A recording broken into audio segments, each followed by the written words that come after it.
કાઢીને એક મેસેજ મોકલો અથવા એક ફોન કરો. તેમને કોઈ મદદની જરૂર હોય તો મદદ કરો. તેમને જણાવો કે તમે તેમના સુખ દુઃખમાં સહભાગી છો. ઓફિસમાં, સ્ટોરમાં કે બિલ્ડિંગમાં તમારી પાછળ પ્રવેશતા વ્યક્તિ માટે સહેજ રાહ જોઈને તેમના માટે દરવાજો ખુલ્લો રાખો. આટલી નાની વાત તમારી વિચારશીલતા અને દયા દર્શાવે છે.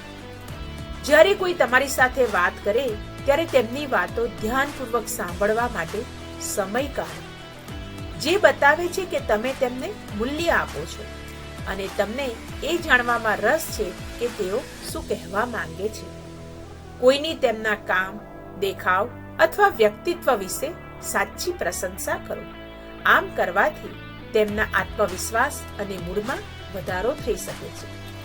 કોઈ તમારા માટે નાનું સરખું પણ કામ કરે તો દિલથી તેમનો આભાર માનો.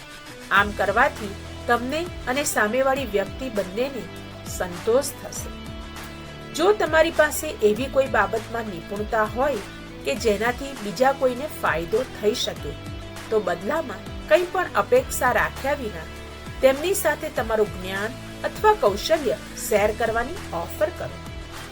તમારો સમય, જ્ઞાન, આવડત, પૈસા જેવા સંસાધનો એવા કાર્ય અથવા ચેરિટીને આપો જેની તમે કાળજી લો છો. તમારું નાનું યોગદાન પણ કોઈના જીવનમાં ફરક લાવી શકે છે. અન્ય લોકો પ્રત્યે ધીરજ અને સહાનુભૂતિ દર્શાવો, ખાસ કરીને જ્યારે તેઓ પડકારો અથવા મુશ્કેલીઓનો સામનો કરી રહ્યા હોય. દયા, વિચારશીલતા અને સહાનુભૂતિના આવા નાના કાર્યો અન્ય લોકો પર નોંધપાત્ર અસર કરી શકે છે.